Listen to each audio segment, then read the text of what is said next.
Hi aspirants, ఈరోజు topic వచ్చేసి Telugu మెథడాలజీలో second చాప్టర్లో మాతృభాష ఉద్దేశాలు లక్ష్యాలు స్పష్టీకరణలండి. ఈ టాపిక్ చాలా ఇంపార్టెంట్. డెఫినెట్గా బిట్ వచ్చే ఏరియా ఏదైనా ఉంది అంటే ఈ సెకండ్ చాప్టర్లో దీని నుంచి బిట్ అనేది ఎక్స్పెక్ట్ చేయొచ్చు. అంతేకాకుండా దీంట్లో మనకు లక్ష్యాలలో 10 ప్రధాన లక్ష్యాలని వివరిస్తారు. అందులోనే చూస్తాం మనము జ్ఞానం, అవగాహన, వాగ్రూప వ్యక్తికీకరణ, లిఖిత రూప వ్యక్తికీకరణ, భాషాభిరుచి, ఇవన్నీ కూడా 10 ఉంటాయండి. సో ఇది నెక్స్ట్ టాపిక్గా చూద్దాము. దానికి ముందు మనం నేర్చుకోవాల్సింది ఈ మాతృభాష యొక్క ఉద్దేశాలు ఏంటి అంటే ఉద్దేశాల్లో కూడా గమ్యం అంటే ఏంది, ఉద్దేశం అంటే ఏంది, లక్ష్యం అంటే ఏంది, స్పష్టీకరణ అంటే ఏంది. ఈ 4 పైన కంపల్సరీగా ప్రతి ఒక్కరికి ఎంతో కొంత అవగాహన అయితే ఉండాలి. ఎందుకంటే బిట్టు పడితే ఈ 10 లక్ష్యాల నుంచే పడుతుంది. లేదంటే ఇక్కడ గమ్యం అంటే ఏంటి, ఉద్దేశం అంటే ఏంటి, లక్ష్యం అంటే ఏంటి, స్పష్టీకరణ అంటే ఏంటి అని చెప్పేసి బిట్ అనేది ఫ్రేమ్ అవుతుంది. సో కంపల్సరీగా ఈ టాపిక్ అనేది చూసుకొని తీరాల్సిందే. అందుకే క్లారిటీ కోసం ఈరోజు ఈ టాపిక్ కంప్లీట్ చేసి రేపు ఈ 10 లక్ష్యాల గురించి టాపిక్ అనేది కంప్లీట్ చేద్దాము. నాకు ఈ టాపిక్ పైన ఉన్న గ్రిప్ను బట్టి అందరికీ అర్థమయ్యే విధంగా సింప్లిఫై చేసి చెప్తాను. తప్పకుండా ప్రతి ఒక్కరూ గుర్తుపెట్టుకోండి. అండ్ వీడియోలోకి వెళ్ళే ముందు తప్పకుండా ప్రతి ఒక్కరు లైక్ చేయండి అండ్ హై పాయింట్స్ కూడా డెఫినెట్గా ఇవ్వడానికి ట్రై చేయండి. మీరు చేసే ఒక్క లైక్ వల్ల మన వీడియో అనేది ఇంకా కొంతమంది ఆస్పిరెంట్స్కి రీచ్ అవుతుంది అనే ఉద్దేశంతో మాత్రమే లైక్ చేయండి అని చెప్తున్నాను. సో ప్రతి ఒక్కరు లైక్ చేయండి. జస్ట్ ఇక్కడ కాన్సెప్ట్ వినండి. కాన్సెప్ట్ విని ప్రీవియస్ నాలెడ్జ్ని లింక్ చేసుకొని అండర్స్టాండ్ చేసుకోవడానికి ట్రై చేయండి. చూడండి, ఈ టాపిక్ వచ్చేసి మనకి ట్రై మెథడ్స్లో కూడా వస్తుంది. ట్రై మెథడ్స్లో ఇంకా ఇన్ డీటెయిల్గా ఎక్స్ప్లెనేషన్ ఇచ్చుకుంటాము. అంటే ప్రతి రంగం గురించి ఇన్ డీటెయిల్ ఎక్స్ప్లెనేషన్ అనేది ఇస్తాము. అభ్యసనం యొక్క ప్రధాన ఉద్దేశం ఏంటండి? విద్యార్థి యొక్క మూర్తిమత్వ వికాసం అనేది సాధించాలి. అంటే మూర్తిమత్వం అంటే ఏంటి అనేది ప్రతి ఒక్కరికి తెలిసే ఉంటుంది. మూర్తిమత్వం అంటే ఏంటండి? వ్యక్తి యొక్క మొత్తం అధ్యయనాన్నే మూర్తిమత్వం అంటారు. అంటే వ్యక్తి యొక్క శారీరక వికాసం, మానసిక వికాసం, ఉద్వేగ వికాసం, నైతిక వికాసం, సాంఘిక వికాసం, వీటన్నింటినీ కలిపి వ్యక్తిని అధ్యయనం చేయడాన్ని వ్యక్తి యొక్క మూర్తిమత్వం అని పిలుస్తాం. సో ఇది అందరికీ తెలిసే ఉంటుంది. సో అభ్యసనం యొక్క ప్రధాన ఉద్దేశం ఏంటండి? విద్యార్థి యొక్క మూర్తిమత్వ వికాసం సాధించడమే. ఇక్కడ మనోవిజ్ఞాన శాస్త్రజ్ఞులు అంటే ఎవరండి? బ్లూమ్స్ కదండి. ఆ మనోవిజ్ఞాన శాస్త్రజ్ఞుల్లో కూడా బ్లూమ్స్ మూర్తిమత్వ వికాసాన్ని 3 రంగాలుగా విభజించడం జరిగింది. సో అందరికీ తెలిసిన రంగాలే. జ్ఞానాత్మక రంగం ఒకటి, భావావేశ రంగం ఒకటి, మానసిక చలనాత్మక రంగం. ఓకే, ఈ 3 రంగాలుగా బ్లూమ్స్ అనే అతను విడగొట్టడం జరిగింది.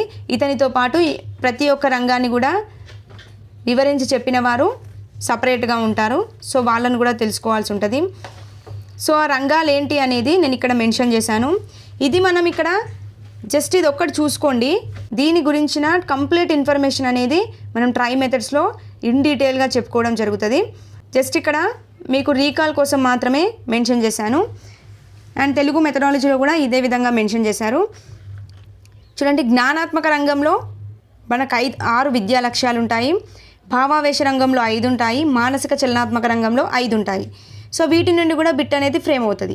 ఏమని అడుగుతాడు అంటే, ఇప్పుడు ఇక్కడ జ్ఞానం అని ఉంది. జ్ఞానం అనేది ఏ రంగానికి సంబంధించింది అని అడుగుతాడు. లేదంటే ఒక రంగాన్ని తీసుకొని ఎగ్జాంపుల్గా భావావేశ రంగమే తీసుకుంటే ఆ రంగాన్ని తీసుకొని అందులో నుండి ఒక 3 విద్యా లక్ష్యాలను ఇస్తాడు. అందులో లేని విద్యా లక్ష్యం ఒకటి ఇచ్చేసి ఇందులో భావావేశ రంగానికి సంబంధించి కాని లక్ష్యాన్ని గుర్తించండి అని చెప్పేసి మెన్షన్ చేస్తాడు. కాబట్టి ఏ రంగం కిందికి ఏ విద్యా లక్ష్యాలు వస్తాయనే చూసుకోవాలి. చూడండి, జ్ఞానాత్మక రంగంలో విద్యా లక్ష్యాలు 6: జ్ఞానం, అవగాహన, వినియోగం, విశ్లేషణ, సంశ్లేషణ, మూల్యాంకనం. అదే భావావేశ రంగంలో గ్రహించడం, ప్రతిస్పందించడం, విలువ కట్టడం, వ్యవస్థాపనం, శీలస్థాపనం. అదే మానసిక చలనాత్మక రంగంలో అనుకరణ, హస్తలాఘవం, సునిశ్చితత్వం, సమన్వయం, సహజీకరణం. ఓకే, ఇవన్నీ కూడా ప్రతి ఒక్క రంగంలోని విద్యా లక్ష్యాలు. సో కంపల్సరీగా ఆర్డర్ వైజ్గా గుర్తుపెట్టుకోవాలండి. ఓకే, సో దీంట్లో మనం మెయిన్గా చూసుకోవాల్సినవి ఇవ్వండి. ఇక్కడ మెన్షన్ చేసిన ప్రతిదీ తెలియాల్సి ఉంటుంది. చూడండి, గమ్యం అంటే ఏంటి, ఉద్దేశం అంటే ఏంటి, లక్ష్యం అంటే ఏంటి, స్పష్టీకరణ అంటే ఏంటి తెలియాలి. సో ఇక్కడ ఉన్న ఆర్డర్ కూడా గుర్తుపెట్టుకోవాలి. ఓకే, అంటే దేని తర్వాత ఏది వస్తుంది. గమ్యాలనే గోల్స్ అంటారు, ఉద్దేశాలని ఎయిమ్స్ అంటారు, లక్ష్యాలని ఆబ్జెక్టివ్స్ అంటారు, స్పష్టీకరణలని స్పెసిఫికేషన్స్ అని పిలుస్తారు. ఇప్పుడు ఇక్కడ స్పష్టీకరణలని సాధించుకుంటూ పోతే లక్ష్యాలను సాధించవచ్చు, లక్ష్యాలను సాధించుకుంటూ పోతే ఉద్దేశాలను సాధించవచ్చు, ఉద్దేశాలను సాధించుకుంటూ పోతే గమ్యాలను సాధించవచ్చు. ఓకే, ఇదండి ఆర్డర్ గుర్తుపెట్టుకోండి. స్పష్టీకరణలు సాధించుకుంటూ పోతే లక్ష్యాలు సాధించవచ్చు, లక్ష్యాలను సాధించుకుంటూ పోతే ఉద్దేశాలు సాధించబడతాయి, ఉద్దేశాలను సాధించుకుంటూ పోతే గమ్యాలను సాధించడానికి ఛాన్స్ ఉంటుంది. ఇప్పుడు ఇక్కడ పాయింట్ చూడండి, గమ్యాన్ని సాధించడానికి సోపానాలుగా ఏం ఉపయోగపడ్డాయండి? ఉద్దేశాలు అనేవి ఉపయోగపడ్డాయి, అంతే కదా. ఎందుకంటే ఉద్దేశాలను సాధించుకుంటూ పోతేనే కదా గమ్యాలు అనేవి రీచ్ అవుతాం. సో కాబట్టి గమ్యాన్ని సాధించడానికి సోపానాలుగా ఉపయోగపడ్డాయి ఉద్దేశాలు, కాబట్టి ఈ గమ్యాల యొక్క విపులీకరణలు ఏవి అంటే ఉద్దేశాలు అవుతాయి. క్లారిటీ? రైట్. నెక్స్ట్ చూడండి, ఈ ఉద్దేశాన్ని సాధించడానికి సోపానాలుగా ఏం ఉపయోగపడ్డాయి? లక్ష్యాలు, అంతే కదండి. లక్ష్యాలను సాధించుకుంటూ పోతేనే ఉద్దేశాలను నెరవేరినాయి, కాబట్టి ఈ ఉద్దేశాలను సాధించడానికి సోపానాలుగా ఉపయోగపడ్డాయి లక్ష్యాలు. కాబట్టి ఉద్దేశాల యొక్క విపులీకరణలు ఏవి అంటే లక్ష్యాలు అని చెప్పాలి. క్లియర్? ఉద్దేశాల యొక్క విపులీకరణలు లక్ష్యాలు అవుతాయి. నెక్స్ట్ చూడండి, లక్ష్యాలను సాధించడానికి సోపానాలుగా ఏం ఉపయోగపడ్డాయి? స్పష్టీకరణలు అనేవి ఉపయోగపడ్డాయి. ఓకే, ఎందుకు? స్పష్టీకరణలను సాధించుకుంటూ పోతే ఏర్పడేవే లక్ష్యాలు అనేవి నెరవేరుతాయి. కాబట్టి లక్ష్యాలను సాధించడానికి సోపానాలుగా ఉపయోగపడ్డవి స్పష్టీకరణలు, కాబట్టి లక్ష్యాల యొక్క విపులీకరణలు ఏవి అంటే స్పష్టీకరణలు అనేది ఆన్సర్. ఓకే, నేను ఇక్కడ ఎందుకు ఇంత స్ట్రెస్ చేసి చెప్తున్నాను అంటే దీనిపైనే బిట్ అనేది ఫ్రేమ్ అవుతుంది. ఇక్కడే ఒక క్లారిటీతో నేర్చుకొని వెళ్తే ఇక్కడ ఉన్న ప్రతి పాయింట్ గురించి ఇన్ డీటెయిల్గా నేర్చుకుంటాం, కాబట్టి అక్కడ మనకు కన్ఫ్యూజ్ అనేది ఉండదు. అందుకే ఇంత క్లారిటీగా చెప్తున్నాను. ఓకే, ఇక్కడ నేను వాడుతున్న టర్మినాలజీ అనేది ఇంపార్టెంట్. చూడండి, విపులీకరణలు అంటున్నాను. చూడండి, గమ్యాల యొక్క విపులీకరణలు ఉద్దేశాలు, ఉద్దేశాల యొక్క విపులీకరణలు లక్ష్యాలు, లక్ష్యాల యొక్క విపులీకరణలు స్పష్టీకరణలు అవుతాయి. ఓకే, క్లారిటీ వచ్చిందని అనుకుంటున్నాను. ఆర్డర్ మాత్రం కంపల్సరీగా గుర్తుపెట్టుకోవాలి. అంటే దేన్ని సాధించుకుంటూ పోతే ఏది నెరవేరుతుంది అనేది ఇంపార్టెంట్. ఇందాక చెప్పిన పాయింట్స్ మైండ్లో పెట్టుకోండి. చూడండి, గమ్యాలనే ధ్యేయాలు అని కూడా పిలుస్తారు. గమ్యాలకున్న మరో పేరే ధ్యేయాలు. విద్యా వ్యవస్థ సాధించవలసిన అంతిమ ధ్యేయాలు ఏవి అంటే గమ్యాలండి. ఓకే, సో చివరగా రీచ్ అయ్యేది మనం గమ్యాలనే రీచ్ అవుతాం. కావాలంటే చూడండి స్పష్టీకరణల తర్వాత లక్ష్యాలు, లక్ష్యాల తర్వాత ఉద్దేశాలు, చివరగా చేరుకునేవి గమ్యాలు. అందుకే నేను చెప్పాను కంపల్సరిగా ఆర్డర్ అనేది గుర్తుపెట్టుకోండి అని. అదే కదా ఇక్కడ మెన్షన్ చేశాను నేను. విద్యా వ్యవస్థ సాధించవలసిన అంతిమ ధ్యేయాలు ఏవి అంటే గమ్యాలు అని చెప్పవచ్చు. ఓకే, అంటే విద్య ద్వారా చేరుకోవాల్సిన చివరి అంతిమ స్థానం ఏది అంటే గమ్యం. ఓకే, చివరి అంతిమ స్థానం గమ్యం. చూడండి, ఆశయాల యొక్క విశదీకరణలే గమ్యాలు. ఆల్రెడీ నేను ఇందాక చెప్పాను కదా. ఆశయాలు అంటే ఏంటండి? ఉద్దేశాలు. అంటే ఉద్దేశాలను సాధించుకుంటూ పోతేనే కదండి గమ్యాలు నెరవేరుతాయి. అదే ఇక్కడ మెన్షన్ చేశా. ఆశయాల విశదీకరణలే గమ్యాలు అవుతాయి. ఇవి దీర్ఘకాలికాలు, అంటే వీటిని సాధించడానికి చాలా కాలం పడుతుంది. అండ్ వీటిని సాధించవచ్చు, సాధించకపోవచ్చు కూడా. మ్యాక్సిమం చేరుకోలేరండి వీటి వరకు. సో చేరుకోవడం కూడా చాలా కష్టం. అందుకే ఇవి దీర్ఘకాలికాలుగా ఉంటాయి. విద్యా ప్రణాళిక రూపకల్పనకు సహాయపడతాయి. విద్యా ప్రణాళిక నథింగ్ బట్ విద్యా ప్రణాళిక అంటే ఏంటి? కరికులం రూపకల్పనకు సహాయపడేది గమ్యాలు. సో కరికులం అంటే ఏంటండి? కరికులం అనేది విద్యార్థి యొక్క మొత్తం జీవితానికి సంబంధించిందండి. అంతే కదండి, విద్యార్థి యొక్క మొత్తం జీవితానికి సంబంధించింది. ఇందులో పాఠశాల లోపలి కార్యక్రమాలు, పాఠశాల వెలుపల కార్యక్రమాలు అన్నింటినీ కూడా ఈ కరికులంలో నమోదు చేస్తాం.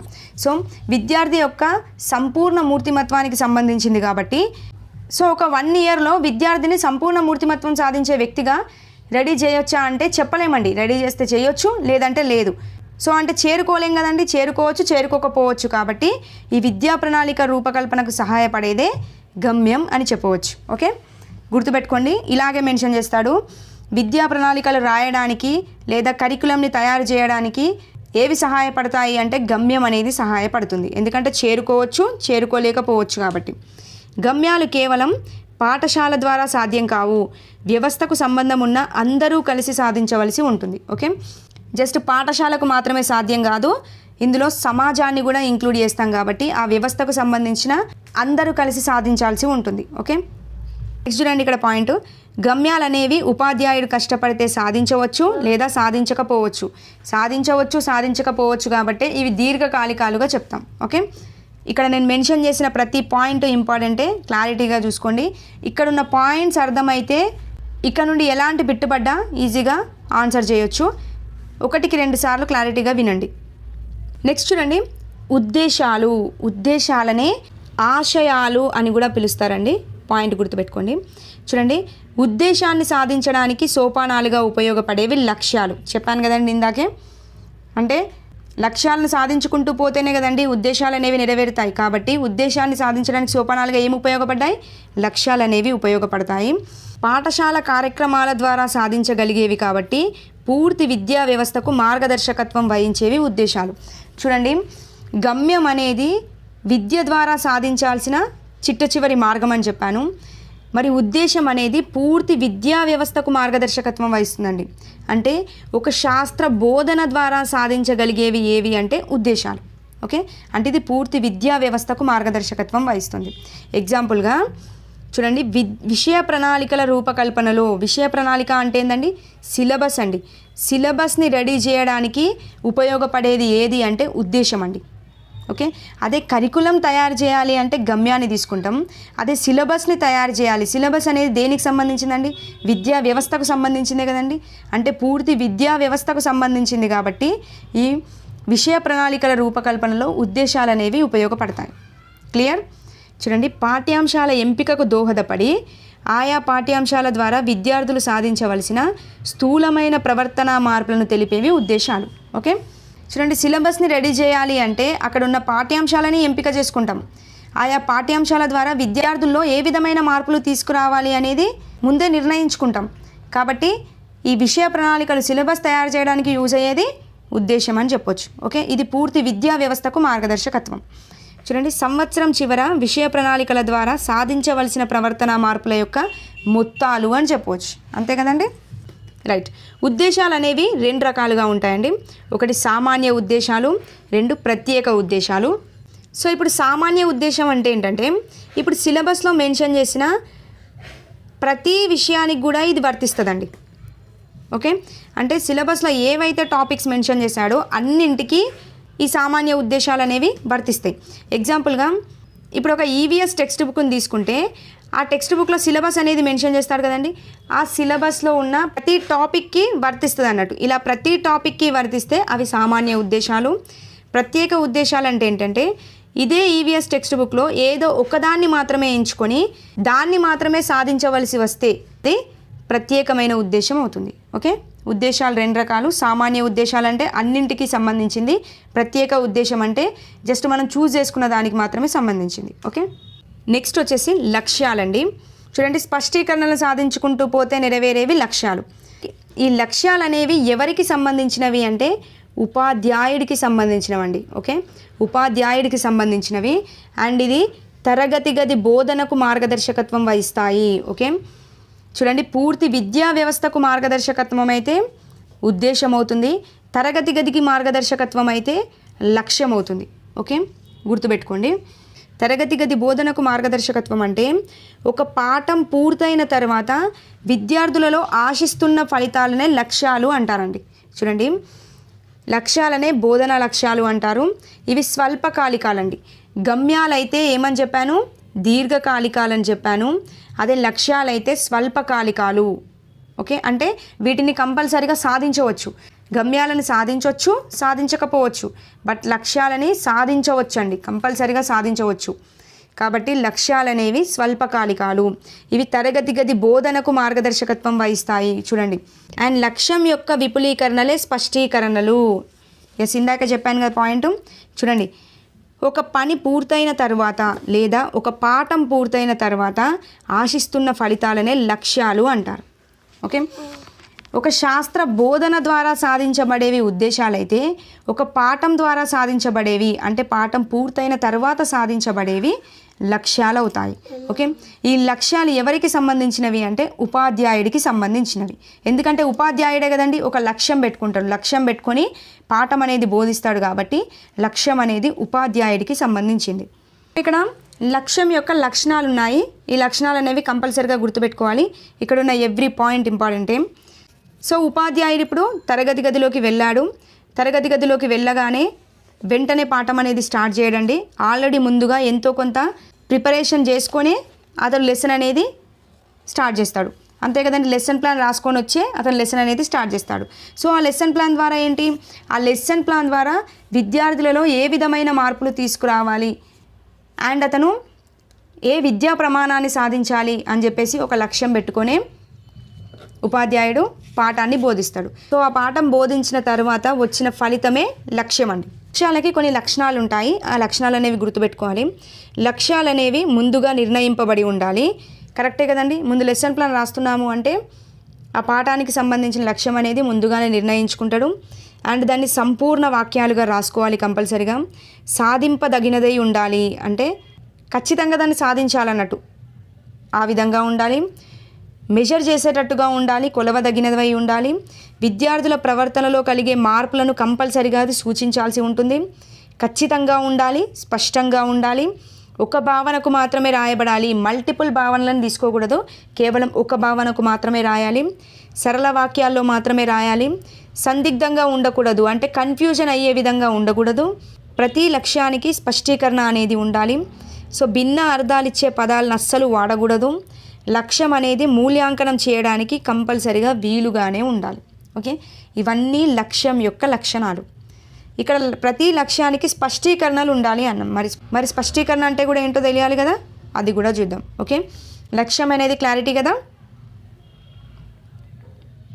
సో ఇందులో చివరగా మనం నేర్చుకునేది స్పష్టీకరణలు. సో స్పష్టీకరణలు అంటే ఏంటో చూడాలంటే ఒకసారి చూడండి. ఉద్దేశం చెప్పుకున్నాము, లక్ష్యం చెప్పుకున్నాము, ప్రజెంట్ స్పష్టీకరణ చెప్తున్నాం. చూడండి, ఉద్దేశం అనేది ఏమని చెప్పాను, శాస్త్ర బోధన ద్వారా సాధించబడేది ఉద్దేశము.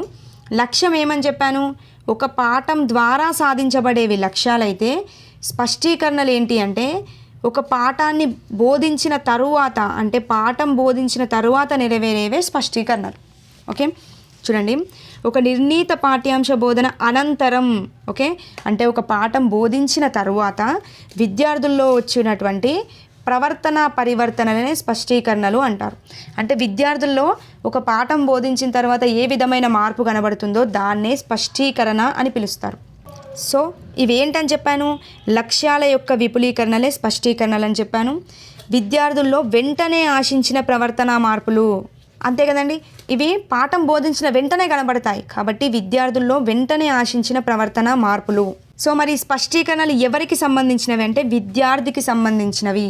ఎందుకు విద్యార్థికి సంబంధించినవి, విద్యార్థి ప్రవర్తనలో వచ్చిన మార్పులనే చూస్తాం కాబట్టి విద్యార్థికి సంబంధించినవి. అదే లక్ష్యాలైతే లక్ష్యం పెట్టుకునేది ఉపాధ్యాయుడు కాబట్టి ఉపాధ్యాయుడికి సంబంధించినవి లక్ష్యాలు. స్పష్టీకరణలు అనేవి విద్యార్థికి సంబంధించినవి. ఎందుకు, ఒక పాఠం బోధించిన తరువాత విద్యార్థుల్లో వచ్చిన ప్రవర్తన మార్పులను చూస్తాం కాబట్టి స్పష్టీకరణ అనేది విద్యార్థికి సంబంధించింది. గుర్తుపెట్టుకోండి, విద్యార్థికి సంబంధించింది. చాలా ఇంపార్టెంట్ పాయింట్ ఇది. సో మరి వీటి లక్షణాలు ఏంటి, అభ్యసనం జరిగింది అనడానికి సాక్ష్యాలుగా ఉపయోగపడతాయి. కరెక్టే కదండి. ఇప్పుడు ఒక లెసన్ బోధించిన తర్వాత పిల్లవాడిలో మనం అనుకున్న లక్ష్యం నెరవేరిందా లేదా అని చూస్తున్నాం, అంటే అభ్యసనం జరిగిందా లేదా అని పరిశీలిస్తాం. కాబట్టి అభ్యసనం జరిగింది అనడానికి సాక్ష్యాలుగా ఉపయోగపడేవి స్పష్టీకరణలు. ఒక లక్ష్యానికి మరొక లక్ష్యానికి తేడాను డెఫినెట్గా తెలుపుతాయి. బోధన అభ్యసన కృత్యానికి ప్రాతిపదికలుగా ఉంటాయి. పరీక్షా అంశాలను రూపొందించుకోవడానికి ఆధారభూతాలు, అంటే పరీక్షా అంశాలని ఎన్నుకోవడానికి అవి ఆధారభూతాలుగా ఉంటాయి. బోధనా ప్రణాళికలు తయారు చేసుకోవడానికి ఉపకరిస్తాయి. విద్య అభ్యసనానికి సాక్ష్యాధారాలుగా ఉంటాయి. కరెక్టే కదండి. అభ్యసనం జరిగిందా లేదా అని తెలుసుకోవడానికి ఉపయోగపడితే స్పష్టీకరణ అవుతుంది. ఓకే, ఇవ్వండి. దీనితో ప్రతి ఒక్కరికి క్లారిటీ వచ్చిందని అనుకుంటున్నాను. లైట్గా మళ్ళీ ఒకసారి క్లారిటీ ఇస్తాను చూడండి. మేము అనేది విద్యా వ్యవస్థలో చేరుకోవాల్సిన చివరి అంతిమ స్థానం అండి. సో దీన్ని చేరుకోవచ్చు, చేరుకోలేకపోవచ్చు. మ్యాక్సిమం ఎంత ప్రయత్నించినా కానీ ఇక్కడి వరకు అయితే ఎవరు చేరుకోలేరు. ఇది కరికులం తయారు చేయడానికి ఉపయోగపడుతుందని చెప్పాను. నెక్స్ట్ ఉద్దేశం అనేది పూర్తి విద్యా వ్యవస్థకు మార్గదర్శకత్వం వహిస్తుంది. అంటే ఒక శాస్త్ర బోధన ద్వారా సాధించబడేవి ఉద్దేశాలు. సిలబస్ని తయారు చేయడంలో ఉపయోగపడుతుంది. నెక్స్ట్ లక్ష్యం అంటే ఏంటంటే తరగతి గది బోధనకు మార్గదర్శకత్వం వహిస్తుందని చెప్పాను. అంటే ఒక పాఠాన్ని బోధించడం ద్వారా నెరవేరేవే లక్ష్యాలు అని చెప్పాను. సో ఇవి స్వల్పకాలికాలు అని చెప్పాను. నెక్స్ట్ స్పష్టీకరణ అనేది పాఠం అనంతరం నెరవేరుతుంది అని చెప్పాను. అది కూడా విద్యార్థిలో నెరవేరే లక్ష్యం అని చెప్పాను. ఇది విద్యా అభ్యసనానికి సాక్ష్యాధారాలుగా ఉంటాయి. అంటే అభ్యసనం జరిగిందా లేదా అని తెలుసుకోవడానికి ఉపయోగపడేదే స్పష్టీకరణ అని చెప్పాను. ఓకే, ఈ స్పష్టీకరణ వచ్చేసి విద్యార్థికి సంబంధించింది అని చెప్పాను. ఓకే, ఇదండి ఇక్కడ నేను చెప్పిన ఎవ్రీ పాయింట్ ఇంపార్టెంటే. ప్రతి ఒక్కరికి క్లారిటీ వచ్చిందని అనుకుంటున్నాను. ఇంకా ఎవరికైనా క్లారిటీ రాకపోతే మళ్ళీ మనం ట్రై మెథడ్లో కూడా డిస్కస్ చేస్తాము. అప్పుడు కూడా ఇదే విధంగా కంప్లీట్ ఇన్ఫర్మేషన్ అనేది ఇస్తాను. సో ఇక్కడ అండర్స్టాండ్ కాకపోయినా కానీ అక్కడ డెఫినెట్గా అర్థమవుతుంది. ఇది మ్యాక్సిమం ఫస్ట్ వినే వాళ్ళకి మాత్రమే కొంచెం జిగ్జాగ్గా ఉంటుంది. ఆల్రెడీ చదివి ఉన్న వారైతే ఈజీగా అండర్స్టాండ్ చేసుకుంటారు. నెక్స్ట్ వీడియోలో 10 లక్ష్యాలు ఏంటి, దాని కింద మెన్షన్ చేసిన స్పెసిఫిక్ పాయింట్స్ ఏంటి అనేవి చూసుకుంటూ వెళ్ళాలి. సో వీడియో మీకు యూస్ఫుల్గా అనిపిస్తే మాత్రం ప్రతి ఒక్కరు లైక్ చేయండి. అండ్ నెక్స్ట్ వీడియోలో మళ్ళీ కలుద్దామండి. థ్యాంక్ యూ అండి. Thank you for watching.